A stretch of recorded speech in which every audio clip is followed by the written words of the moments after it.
Estamos en una idílica estación de esquí austríaca en plena temporada de deportes de invierno. 4.000 turistas disfrutan del hermoso paisaje alpino. De repente, una gigantesca avalancha perturba la paz. En 3 minutos, un muro de 100 metros de nieve destroza el pueblo de Galtur, arrasa edificios y sepulta a docenas de personas. Mueren 31 personas, y todo ello en una población que los expertos habían designado oficialmente segura frente a las avalanchas. Ahora, utilizando las más avanzadas técnicas informáticas, reconstruiremos lo que falló exactamente en Galtur. Los desastres no ocurren sin más, son una cadena de sucesos catastróficos. Desentrañaremos los nefastos instantes que precedieron a esos segundos catastróficos finales. Segundos catastróficos. El tsunami alpino. Europa. Austria. Galtur. Febrero de 1999. La tradicional estación de esquí de Galtur es un popular destino de vacaciones invernal en lo alto de los Alpes. El pueblo está rodeado de escarpadas cumbres alpinas por 3 lados. Se encuentra justo a los pies de la montaña Griskop, que se yergue sobre Galtur a 2.754 metros de altura. Pero esta estampa de belleza reposada tiene un precio. En invierno, el pueblo se encuentra a merced de los fuertes vientos y las grandes nevadas. Galtur está situado en el corazón de la tierra de las avalanchas. Sin embargo, sus abruptas laderas constituyen un imán para los amantes de los deportes de invierno. En temporada alta, Galtur atrae a más de 4.000 turistas a la semana procedentes de toda Europa. La publicidad la define como la única estación de esquí con las pistas a la puerta de casa. Esa es la razón por la que Krista y Helmut Kapellner acuden allí todos los años desde Düsseldorf, Alemania. Galtur es muy pequeño y las pistas de esquí están justo al lado del pueblo. Casi no hay que andar nada para llegar a ellas. Puedes salir esquiando desde la puerta de tu casa. El fácil acceso a las pistas convierten a Galtur en la estación de esquí ideal para las familias. El bombero británico de 33 años, Jason Tate, su mujer y sus 2 hijos se alojan en un chalet en el extremo oriental del pueblo. Su hermano Jonathan y su familia les acompañan. Llevan ya 10 días en Galtur disfrutando de unas vacaciones de ensueño.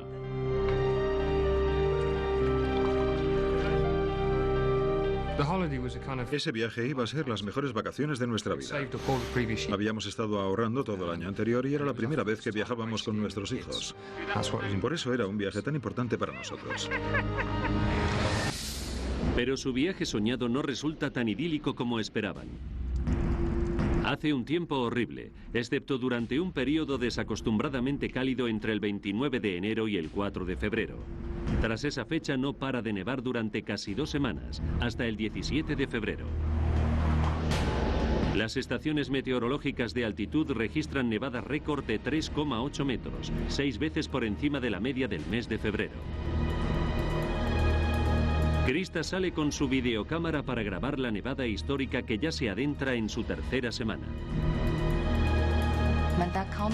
Casi no se veía el pueblo ni las casas. No había más que nieve y más nieve. Y no solo nieva con crudeza en el pueblo. La nieve también se está acumulando en lo alto del monte Griskop a un ritmo alarmante de 15 centímetros diarios. Una corriente de aire frío avanza hacia los Alpes, lo que implica que continuarán las nevadas. Nos espera nieve y más nieve. La tormenta de nieve que hay fuera parece que no va a terminar nunca. Las autoridades lanzan una serie de órdenes de advertencia sobre las condiciones extremas del tiempo y cierran las pistas de esquí. El 18 de febrero, la amenaza de avalanchas obliga a las autoridades a cortar la única carretera que conduce a Galtur. Casi 4.000 personas quedan aisladas del mundo exterior. El 23 de febrero, Jason Tate y su familia continúan atrapados en Galtur.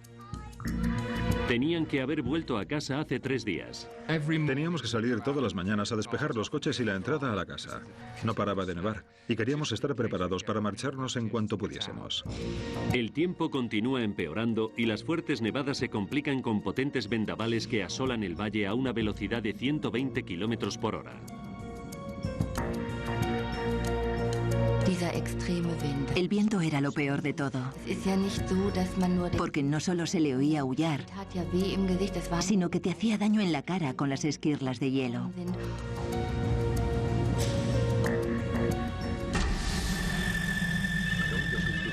A las 7 de la mañana del 23 de febrero, el alcalde de Galtur convoca a su equipo de emergencia por avalanchas. Creen que el riesgo de que se produzca una avalancha es muy elevado. Las autoridades de Galtur contactan con el servicio de aviso de avalanchas que confirma sus temores. La zona entera se encuentra a un nivel de peligro 5, el más alto de alerta de avalancha. Están preocupados porque Galtur está rodeado de altas montañas por 3 lados. Pero históricamente, el centro del pueblo no ha sufrido nunca ninguna avalancha y está clasificado oficialmente como zona segura. La comisión decreta que la gente no correrá peligro siempre que se mantenga dentro de los límites del casco urbano. La gente de Galtur nos dijo que no tuviéramos miedo, que después de todo, el pueblo se había construido con medidas de seguridad contra las avalanchas. Galtur está dividido en zonas de peligro de avalancha de 3 códigos de colores distintos. En la zona de color rojo de alto riesgo de avalancha que rodea el pueblo está prohibido construir. En la zona amarilla, potencialmente peligrosa, todas las casas y hoteles están reforzados. Y la zona verde, el corazón del pueblo, se considera zona segura, fuera del alcance de cualquier avalancha. Continúa nevando intensamente a lo largo de todo el día. A medida que se acumula cada vez más nieve en las montañas que rodean el pueblo, comienzan a producirse pequeñas avalanchas en las laderas inferiores. Como no tienen nada que hacer, Krista y su marido Helmut acuden al café Gunther. Permanecen dentro de la zona verde porque Krista está nerviosa. No me sentía en absoluto segura y me daba miedo salir de casa. No paraba de mirar a las montañas que había a derecha e izquierda y rezar para que estuviéramos a salvo. Estaba angustiada, pensando si lograríamos salir de allí con vida. Es la mayor nevada que se ha registrado en Galtur en los 100 años transcurridos desde que existen datos. En un solo día cae la increíble cifra de 30 centímetros de nieve. El mal tiempo sorprende incluso a los residentes locales. María Wolf es el ama de llaves del sacerdote del pueblo. No ha visto un invierno como este en toda su vida. 3:50 de la tarde. Krista y su marido abandonan el café Gunther y regresan a su hotel. Es un paseo de 20 minutos a través de la espesa nieve. Jason Tate y su familia se encuentran en su chalet a las afueras de Galtur.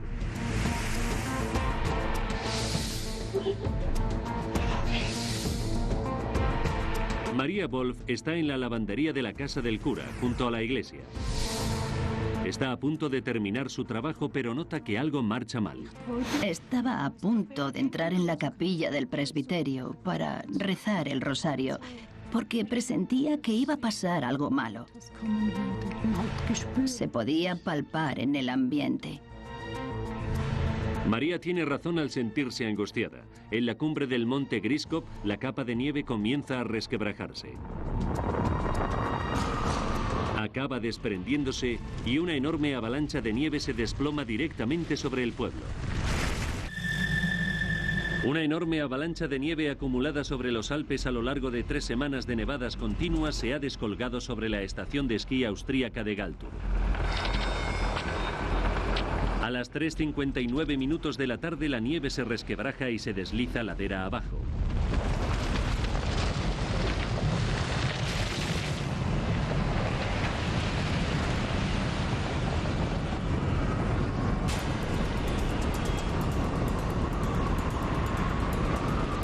El pueblo de Galtur se encuentra en medio de su trayectoria.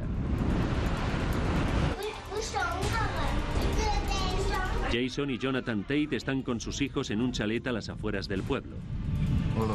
De repente escuchamos una especie de traqueteo, un ruido muy bajo, muy suave, como si a lo lejos estuviera pasando un tren.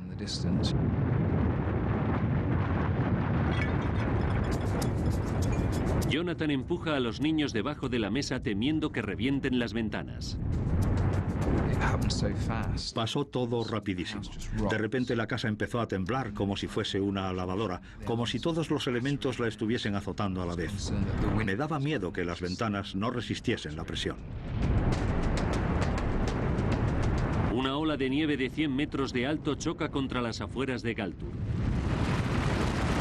Es la zona exterior amarilla, en la que los edificios están construidos para resistir avalanchas. Pero la avalancha arrasa muchos de ellos en cuestión de segundos.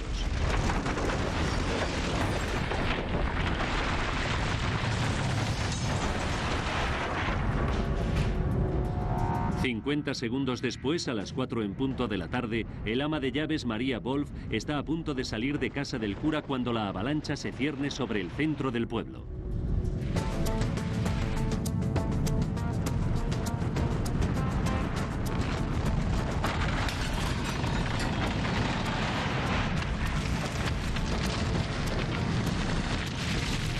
Solo vi un montón de nieve y luego ya no me acuerdo de nada. 3 segundos después, la avalancha asola la calle por la que Krista y Helmut Kapellner regresan a su hotel. Krista siente que le golpean por la espalda con mucha fuerza. La tremenda potencia del impacto la lanza por los aires a 55 metros de donde se encontraba. Instintivamente me tapé la cara con las dos manos y me eché hacia adelante.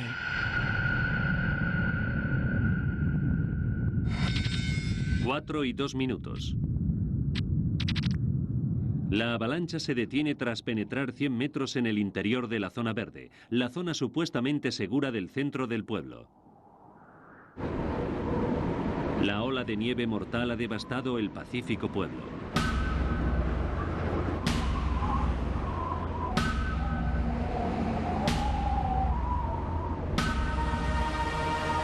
Ha destrozado los coches y ha sepultado calles y casas enteras. Nadie sabe cuánta gente hay atrapada.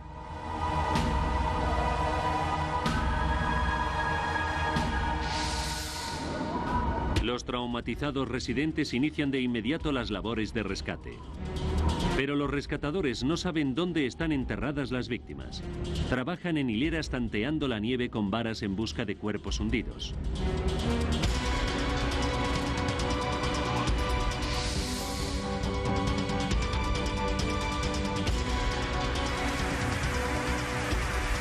El chalet de Jason y Jonathan Tate se encuentra justo a un margen de la avalancha y no ha sufrido daño alguno. Los dos hermanos salen para colaborar en la operación de rescate. Nos cruzábamos con gente que se alejaba de la avalancha, sujetándose la cabeza y gesticulando. Nos quedamos impresionados porque era una señal de lo que nos íbamos a encontrar. Lo que nos esperaba era algo horrible. Se puede decir que donde antes estaba la mitad del pueblo, ahora solo había nieve. Había hoteles volcados en un ángulo de 45 grados con los cimientos arrancados de cuajo. Ver un edificio volcado así constituye todo un testimonio de la enorme fuerza que tiene la naturaleza. La nieve también ha penetrado en el interior de los edificios que no se han derrumbado y ha atrapado a la gente dentro. María Wolf es una de ellos, hundida bajo el peso de la nieve en la lavandería. La pila de fregar le ha salvado de quedar completamente enterrada, pero está inconsciente y necesita ayuda rápidamente. A 365 metros de distancia, la fuerza de la avalancha ha lanzado por los aires a la turista alemana Krista Kapellner. Cuando la avalancha remite, Krista se encuentra enterrada en una tumba gélida. Cuando la nieve la golpeó, se encontraba al lado de Helmut y está segura de que él podrá rescatarla. Como esquiadora experimentada, sabe que su supervivencia depende de lo deprisa que la encuentren. Una bolsa de aire la mantiene con vida, pero no por mucho tiempo. Olía a moho, como si me hubiesen enterrado viva. Eso era lo que parecía. María tiene más suerte. Un equipo de salvamento la localiza en el sótano de la vivienda del cura. Walter Koch, un médico local, acude en su auxilio. María. Solo me acuerdo que oía una voz de hombre que me decía, tranquila, María. Luego me preguntó si podía mover los pies y yo le dije que sí, que los dos. El doctor Koch le aplica un tratamiento de emergencia. María tiene costillas fracturadas y lesiones en la espalda, pero permanece insensible al dolor. No gritaba, ni lloraba. Estaba en estado de trauma, como todos los demás. María está herida de gravedad, pero al menos está recibiendo atención médica. Muchos otros no son tan afortunados. Hay docenas de personas desaparecidas, incluidas Krista y Helmut. Su supervivencia depende de lo rápido que les rescaten. Cuando cae la noche, la temperatura disminuye hasta los 9 grados bajo cero, muy por debajo del punto de congelación, pero el peligro de asfixia es aún mayor que el frío. Para la gente que yace sepultada, la diferencia entre la vida y la muerte es cuestión de minutos. Si los equipos de rescate no encuentran a las víctimas antes de 40 minutos, normalmente ya es demasiado tarde. El alcalde busca ayuda desesperadamente. Llama frenéticamente a los servicios de emergencia de Landeck, el pueblo más cercano que está a 40 kilómetros de distancia. Pero las llamadas son en vano. Los helicópteros están listos para salir, pero la tormenta de nieve ha aislado todo el valle. Por lo tanto, los helicópteros no pueden volar.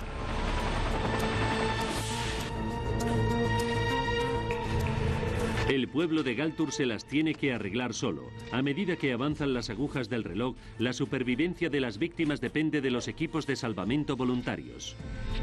4:45 de la tarde. 46 minutos después de la avalancha, a la esquiadora alemana Krista Kapellner se le está agotando el tiempo.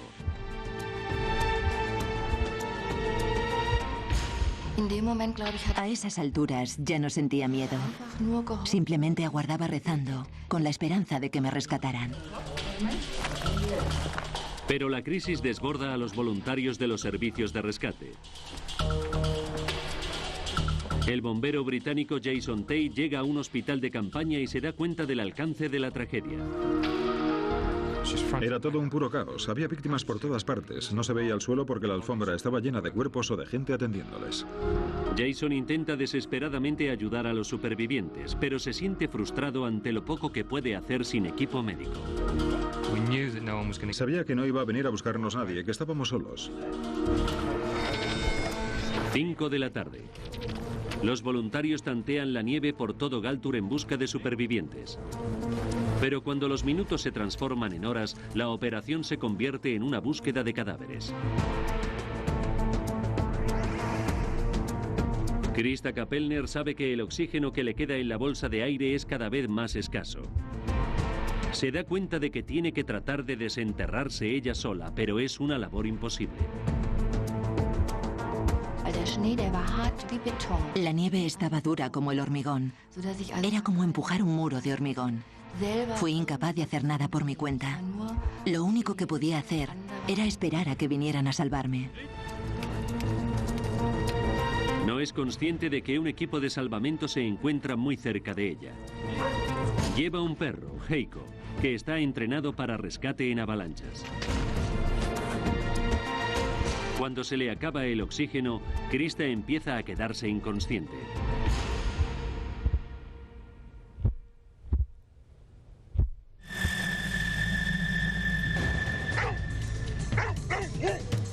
De repente, Heiko detecta un olor cerca del parachoques de un coche semienterrado. El equipo comienza a cavar frenéticamente con la esperanza de hallar a un superviviente. Les cuesta muchísimo porque la nieve está dura como una piedra. No era el tipo de nieve que te sueles imaginar, con la que se puede jugar. Era como hormigón, estaba compactada y era dificilísimo excavar. El equipo excava a mayor profundidad bajo el coche volcado. Heiko se muestra cada vez más nervioso. 7 de la tarde. Krista lleva 3 horas enterrada. Los equipos de rescate han excavado a 10 metros de profundidad cuando ven algo de ropa. Es Krista, que apenas vive. Sufre una grave hipotermia. Necesita atención médica urgente.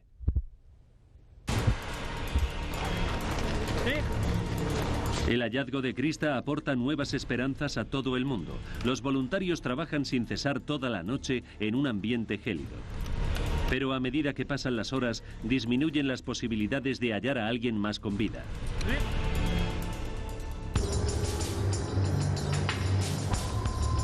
Al amanecer del día siguiente mejora el tiempo y llegan los helicópteros de rescate de Landeck para evacuar por vía aérea a las víctimas. Pero ante la magnitud de la devastación, las autoridades deciden evacuar a todo el pueblo. Es una labor ímproba y con tantos edificios destruidos, mucha gente se ha quedado sin casa y tiene que pasar la noche en el polideportivo local. Los ejércitos alemán y estadounidense ofrecen su ayuda. 2 días después llegan helicópteros Black Hawk desde bases aéreas de Alemania. La superviviente Krista Kapellner es una de las primeras en ser evacuada. Cuando se comienza a recuperar de su aventura en un hospital, su preocupación se centra en su marido desaparecido, Helmut.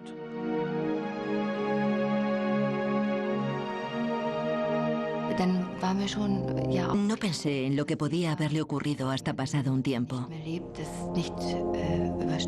Entonces me figuré que si todavía no había aparecido, no podría haber sobrevivido al frío.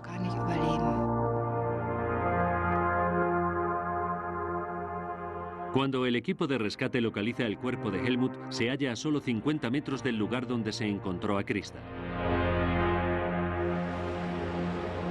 Helmut es una de las 31 personas fallecidas en Galtur. Y muchas más han resultado heridas. El desastre capta la atención internacional. 60 personas muertas en una serie de avalanchas. La última de ellas se produjo el pasado martes en la pequeña población de Galtur. Multitud de periodistas acuden al pequeño pueblo alpino.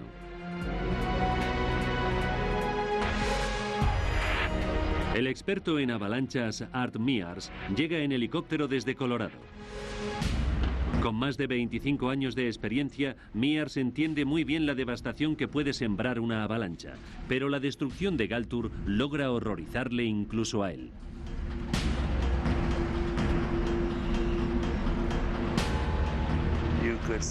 Entre los escombros se podían ver restos de los objetos de la vida diaria. Una muñeca, un cepillo para el pelo, que iban apareciendo a medida que se derretía la nieve. Y los edificios estaban totalmente destrozados.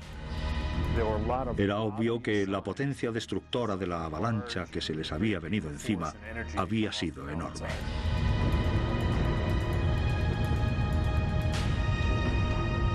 Pero lo que más intriga a Mears y a los demás expertos es cómo pudo penetrar la avalancha hasta el corazón del pueblo que todo el mundo creía que era seguro.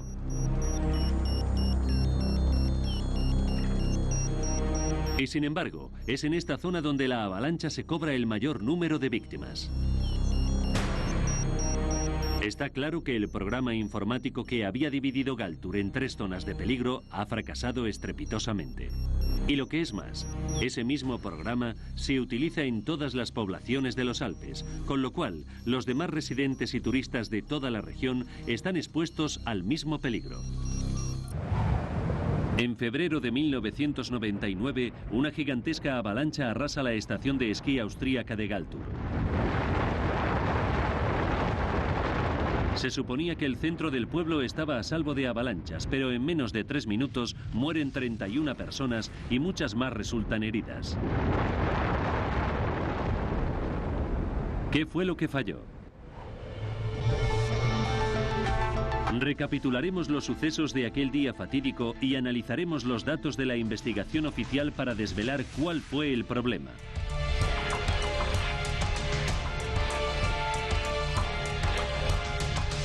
Y mediante una avanzada simulación digital penetraremos donde no llega ninguna cámara, en el corazón de la avalancha de Galtur.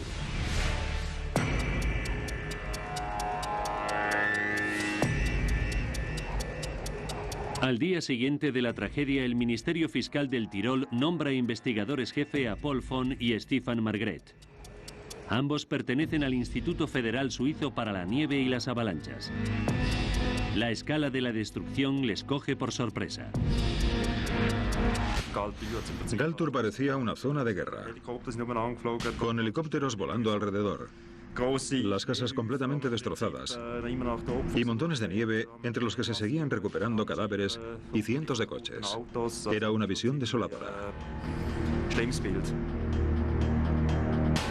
El primer paso para los investigadores es averiguar por qué la avalancha resultó tan destructiva. Ha quedado claro que la división en zonas de peligro era totalmente incorrecta. Los científicos habían fijado las áreas de peligro potencial a través de un modelo casuístico basado en los datos de las peores avalanchas registradas en los últimos 100 años en ese valle. Pero esa avalancha había barrido la zona roja de alto peligro y continuado a través de la zona amarilla de riesgo medio hasta llegar a la zona verde, segura, del núcleo de Galtur.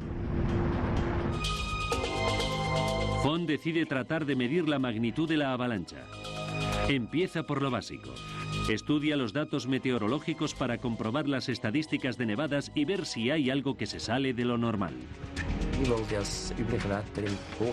El tiempo que hace habitualmente en invierno, sobre todo en enero, suele ser una mezcla de grandes nevadas con días soleados. Y eso fue lo que ocurrió ese año. No pasó nada extraordinario.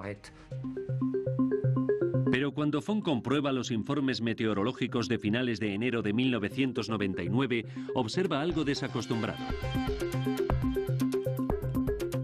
El 26 de enero, las bajas presiones del norte de Italia provocaron 4 días de fuertes precipitaciones sobre los Alpes. Y al mismo tiempo había llegado un frente frío de altas presiones desde el Ártico.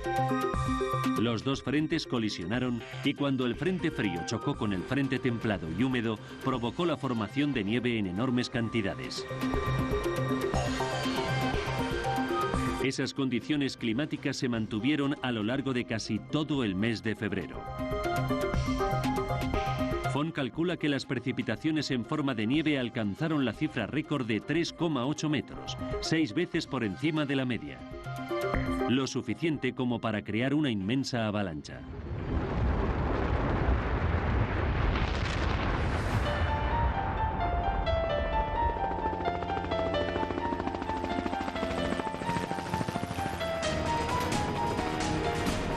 Para medir con exactitud el tamaño de la avalancha, Fon y Margret acuden en helicóptero al lugar desde donde se desprendió la nieve, a la cima del Monte Grisco, a 1170 metros de altura sobre Galtur.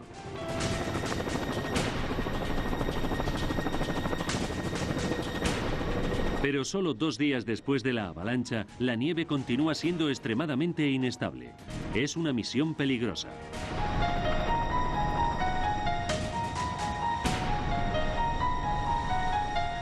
Fon mide el tamaño de la zona de fractura, el área desde donde la nieve se desprendió de la montaña. Y resulta el doble de grande de lo que calculaba. En su punto más ancho mide 4,5 metros. Sobre esta base, Fon calcula que la avalancha pesaba la astronómica cifra de 170.000 toneladas, aunque el peso normal de una avalancha en esa ladera no debería haber sobrepasado nunca las 70.000 toneladas. Fon se da cuenta de que las fuertes nevadas continuas de las semanas anteriores no bastan para explicar la magnitud de la avalancha. Se plantea la siguiente pregunta: ¿de dónde salió toda esa nieve adicional? Los investigadores vuelven a consultar las estadísticas meteorológicas. Entre el 27 de enero y el 23 de febrero, la región de Galtur se vio asolada por fuertes vientos del noroeste. En lo alto de las montañas soplaron a más de 120 kilómetros por hora, lo suficiente para acumular 30 toneladas de nieve en unas pocas horas. Gran parte de la nieve procedía de otras montañas de las cordilleras montañosas que rodean el pueblo.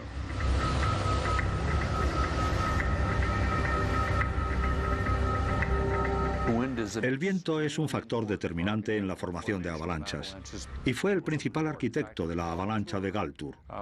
La cordillera que rodea el pueblo estaba perfectamente orientada para recoger la nieve que traían los vientos del noroeste. El poder del viento combinado con la orientación del monte Griskop provocó que se acumulasen 2 metros de nieve adicionales sobre el pueblo.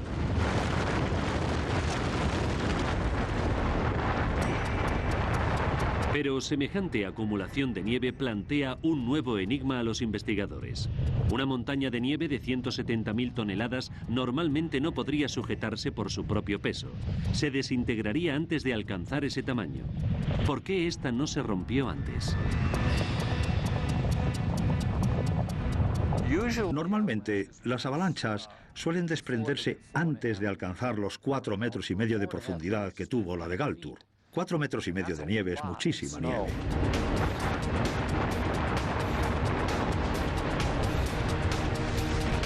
Todos los picos de las montañas tienen sucesivas capas de nieve que se van superponiendo entre ellas. Algunas capas están formadas por cristales de nieve más débiles que otros. Cuando la siguiente capa de nieve se asienta sobre ellos, pueden romperse y provocar que la nieve de encima ceda y se desplome en forma de avalancha. Las grandes avalanchas no son comunes porque las capas más débiles suelen romperse antes de que se acumule demasiada nieve sobre ellas.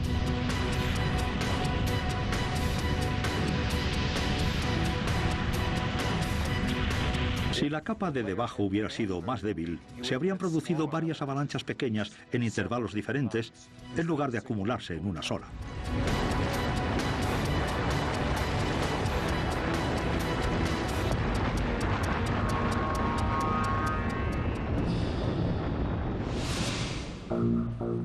¿Por qué no cedió antes la capa más débil? Cuando Paul Fon analiza la capa más débil, averigua algo extraño.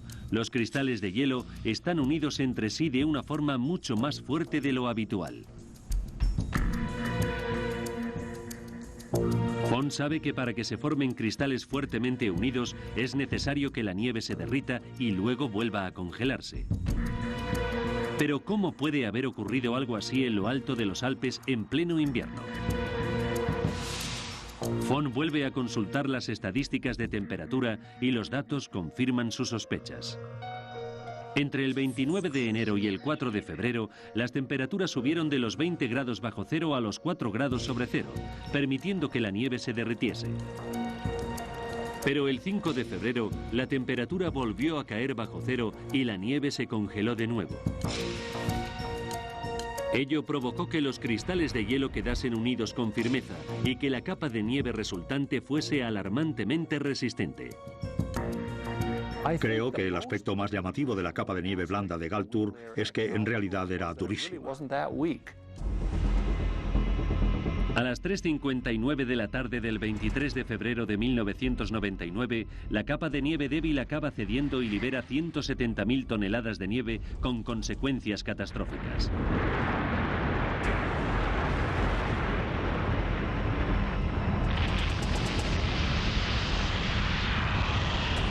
Pero estos datos todavía no explican por qué la avalancha concentró la mayor parte de la destrucción en el centro del pueblo. El equipo de investigación introduce los nuevos datos en el programa de simulación por ordenador y el resultado es inquietante. El ordenador predice que aún así la avalancha tendría que haberse detenido antes de alcanzar la zona verde.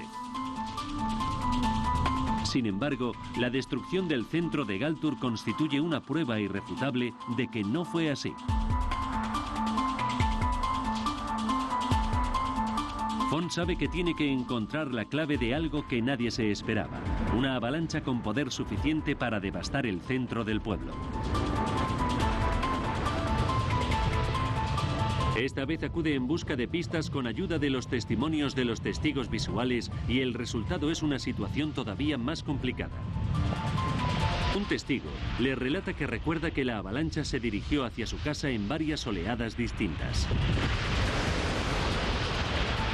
Las oleadas de nieve son características de lo que los científicos denominan una avalancha de nieve en polvo. Las avalanchas de nieve en polvo tienen una densidad 20 veces superior a la del aire. Pueden avanzar a velocidades de hasta 417 kilómetros por hora. Pero aunque la capa superior de la avalancha era de nieve en polvo, las pruebas han demostrado que la capa inferior era de nieve densa y pesada, con lo cual queda claro que se trataba de una avalancha compleja. Eso plantea un gran problema para los científicos.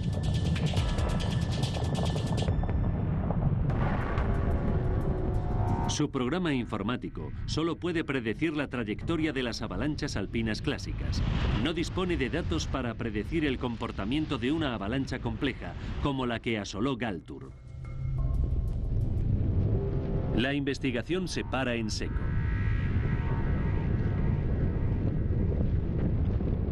Pero luego se produce un golpe de suerte.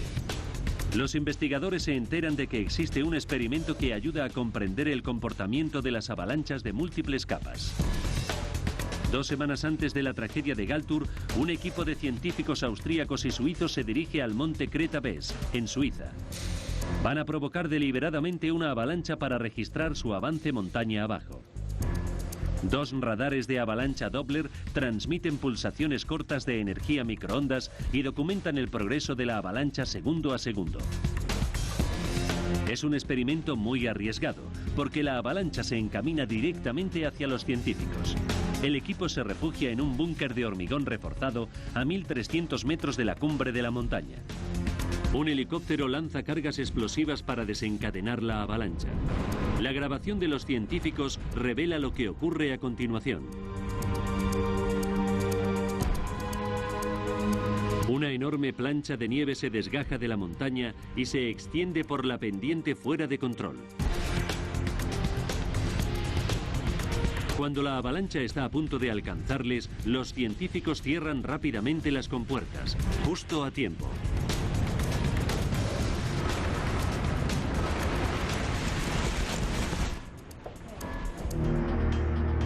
La avalancha engulle el búnker. Es mucho más grande de lo que esperaban. Ahora tienen que averiguar por qué. Examinan los datos de los 2 radares Doppler y con la nueva información los científicos pueden observar el interior de la avalancha en plena marcha. El experimento del búnker revela que a medida que la avalancha avanza por la ladera de la montaña, va incorporando a su masa las capas de nieve fresca que encuentra a su paso. Los científicos denominan este proceso arrastre. Una forma sencilla de describir en qué consiste el arrastre sería lanzar una bola de nieve por una ladera húmeda y comprobar cómo se hace cada vez más grande hasta que llega al final de la cuesta. La bola nieve resultante es 3 o 4 veces mayor de la que se lanzó desde arriba. Así es como crece una avalancha. El experimento de Kreta Bes sorprende mucho a los científicos. Ahora saben que una avalancha puede recoger hasta 400 toneladas de nieve por segundo a lo largo de su descenso. Con esta nueva información y nuestra simulación por ordenador, ya podemos revelar exactamente lo que pasó en la cuenta atrás para esos segundos catastróficos finales.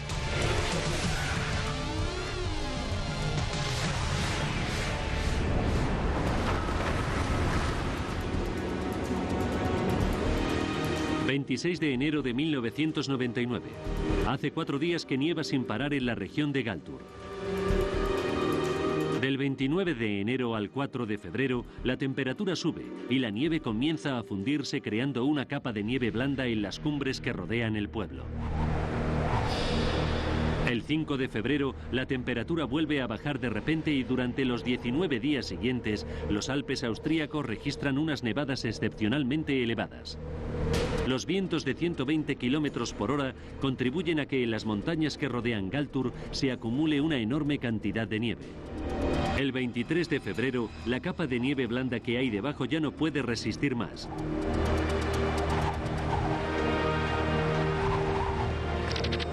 Faltan 2 minutos para el desastre.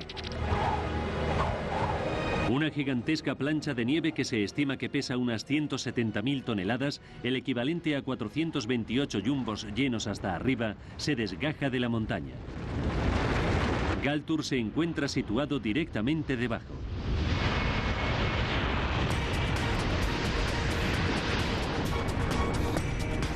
Faltan 60 segundos para el desastre.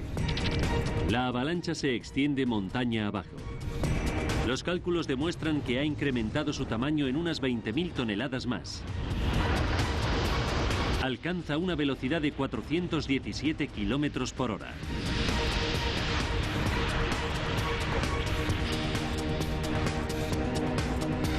A las 4:01 de la tarde se produce la tragedia. La enorme avalancha invade las 3 zonas del pueblo, incluida la zona verde, la zona segura.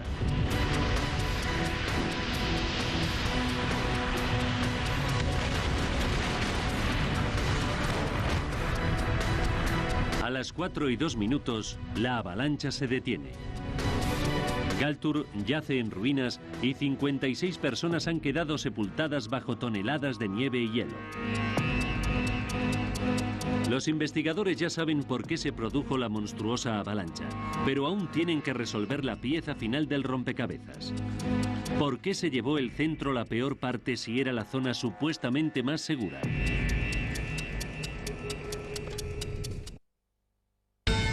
Son las 4 de la tarde. La avalancha, que pesa 170.000 toneladas, alcanza las afueras de Galtur. Una gruesa capa de nieve choca contra los edificios con la fuerza equivalente a la de un camión de 25 toneladas que impactase contra un muro de ladrillo a 80 kilómetros por hora.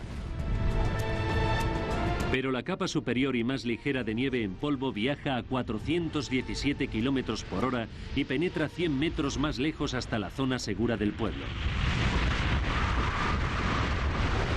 Aunque lleva menos fuerza que la capa inferior, empuja a 50 metros por el aire a Krista y Helmut Kapellner. La avalancha penetra rápidamente por puertas y ventanas, llenando los edificios de nieve fina. Engulle la casa del cura, en cuya lavandería se encuentra María Wolf.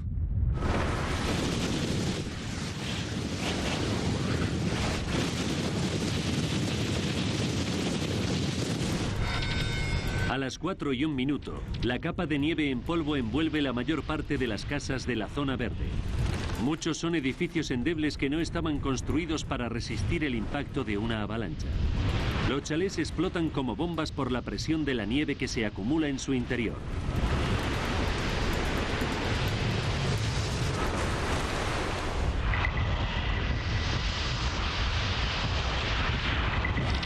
A las 4:02, la avalancha asesta su golpe final cuando se detiene, se compacta y se endurece como una roca.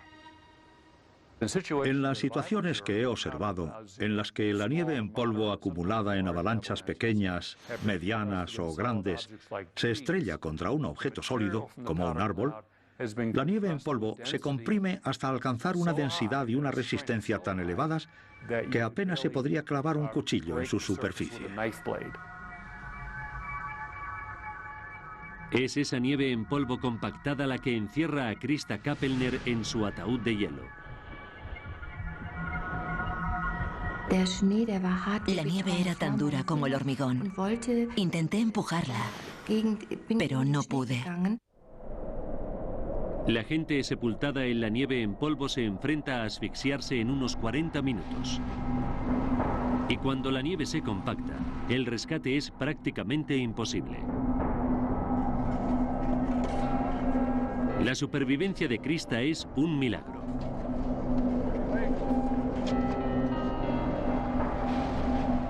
Un Un coche volcado le proporciona una bolsa de aire que le dura 3 horas. Pero su marido, Helmut, no tiene tanta suerte. Varios años después, Krista continúa en tratamiento por lesiones vertebrales. Sin embargo, el trauma por su desgracia y por la pérdida de su marido le han dejado mayores cicatrices. Pero la vida continúa y tengo que mirar hacia el futuro y sentirme agradecida por el tiempo que pasé con mi marido. La avalancha de Galtur duró menos de 3 minutos. En ese intervalo mató a 31 personas, hirió a muchas más y devastó casi todo el pueblo. Los científicos calculan que la nefasta combinación de circunstancias que desencadenó la avalancha de Galtur no es probable que vuelva a repetirse en los próximos 200 años. Pero las autoridades responsables de las poblaciones alpinas austríacas no están dispuestas a correr riesgos. Han construido grandes defensas para proteger el pueblo. Ahora, una barrera antiavalanchas de 2 metros de grueso, 360 metros de largo y 7 metros de alto se interpone entre Galtur y las montañas. Y en lo alto de la cordillera que rodea Galtur se han levantado más de 11 kilómetros de valla que impiden que se acumulen grandes cantidades de nieve y debieran bastar para evitar futuras avalanchas. No me gusta decirlo, pero el ejemplo de Galtur ha resultado útil. Tenemos que aprender de nuestros errores. Es un proceso que nunca se termina y que continuará desarrollándose en el futuro. Las duras lecciones aprendidas en Galtur han servido para comprender mejor las avalanchas y ayudar a predecirlas en todo el mundo. Hoy en día mueren unas 300 personas al año en avalanchas, pero la tragedia de Galtur ha contribuido a que la gente que vive, trabaja y se divierte en las montañas se encuentre ahora más segura que antes.